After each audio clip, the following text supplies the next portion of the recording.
एक दिल को छू लेने वाली सच्ची कहानी। मैं एक दुकान में खरीदारी कर रहा था।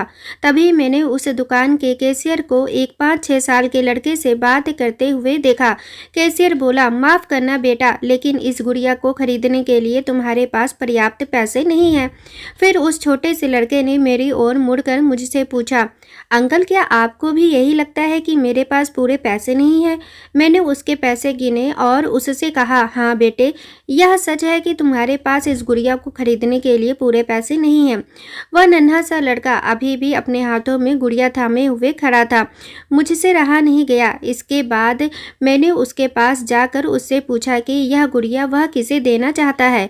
इस पर उसने उत्तर दिया कि यह वो गुड़िया है जो उसकी बहन को बहुत प्यारी है और वह इसे उसके जन्मदिन के लिए उपहार में देना चाहता है। यह गुड़िया पहले मुझे मेरी मम्मी को देना है, जो कि बाद में जाकर मेरी बहन को दे देंगी। यह कहते कहते उसकी आंखें नम हो आई थीं। मेरी बहन भगवान के घर गई हैं और मेरे पापा कहते हैं कि मेरी मम्मी भी जल्दी ही भगवान से मिलने जाने वाली हैं। तो मैंने सोचा कि क्यों ना वो इस गुड़िया को अपने साथ ले जाकर मेरी बहन को दे दे। मेरा दिल धक सा रह गया था। उसने ये सारी बातें एक सांस में ही कह डाली और फिर मेरी ओर देखकर बोला, मैंने पापा से कह दिया है कि मम्मी से कहना कि वो अभी न जाए, वो मेरा दुकान से लौटने तक का इंतज़ार करे। फिर उसने मुझे एक बहुत प्यारा सा फ़ोटो दिखाया जिसमें वह खिलखिला कर हंस रहा था। इसके बाद उसने मुझसे कहा, मैं चाहता हूँ कि मेरी मम्मी मेरा यह फ़ोटो भी अपने साथ ले जाए ताकि मेरी बहन मुझे भूल नहीं पाए। मैं अपनी मम्मी से बहुत प्यार करता हूँ और मुझे नहीं लगता कि वो मुझे ऐसे छोड़ने के लिए राजी होंगी, पर पापा कहते हैं कि उन्हें मेरी छोटी बहन के साथ रहने के लिए जाना ही पड़ेगा।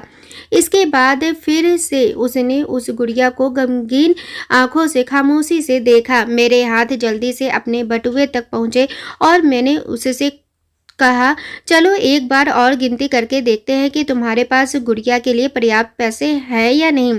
उसने कहा, ठीक है, पर मुझे लगता है मेरे पास पूरे पैसे हैं। इसके बाद मैंने उससे नज़रें बचाकर कुछ पैसे उसमें जोड़ दिए और फिर हमने उन्हें गिनना शुरू किया। ये पैसे उसकी गुड़िया के लिए काफ़ी थे। यही नहीं, कुछ पैसे अतिरिक्त बच भी गए थे। नन्हे से लड़के ने कहा, भगवान का लाख लाख शुक्र है मुझे इतने सारे पैसे देने के लिए। फिर उसने मेरी ओर देखकर कहा कि मैंने कल रात सोने से पहले भगवान से प्रार्थना की थी कि मुझे इस गुड़िया को खरीदने के लिए पैसे दे देना ताकि मम्मी इसे मेरी बहन को दे सके, और भगवान ने मेरी बात सुन ली। इसके अलावा मुझे मम्मी के लिए एक सफ़ेद गुलाब खरीदने के लिए भी पैसे चाहिए थे, पर मैं भगवान से इतने ज़्यादा पैसे मांगने की हिम्मत नहीं कर पाया था।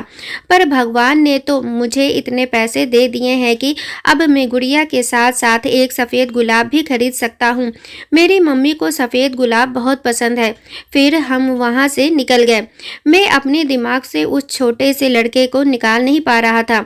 फिर मुझे 2 दिन पहले स्थानीय समाचार पत्र में छपी एक घटना याद आ गई, जिसमें एक शराबी ट्रक ड्राइवर के बारे में लिखा था जिसने नशे की हालत में मोबाइल फ़ोन पर बात करते हुए एक कार चालक महिला की कार को टक्कर मार दी थी, जिसमें उसके 3 साल की बेटी की घटना स्थल पर ही मृत्यु हो गई थी और वह महिला कोमा में चली गई थी। अब एक महत्वपूर्ण निर्णय उस परिवार को ये लेना था कि उस महिला को जीवन रक्षक मशीन पर बनाए रखना है अथवा नहीं, क्योंकि वह कोमा से बाहर आकर स्वस्थ हो जाने की अवस्था में नहीं थी।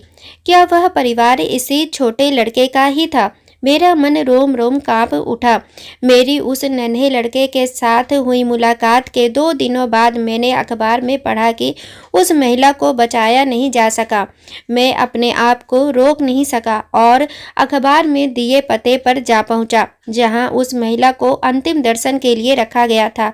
वह महिला श्वेत धावल कपड़ों में थी, अपने हाथ में एक सफ़ेद गुलाब और उस छोटे से लड़के का वह फोटो लिए हुए और उसके सीने पर रखी हुई थी वही गुड़िया।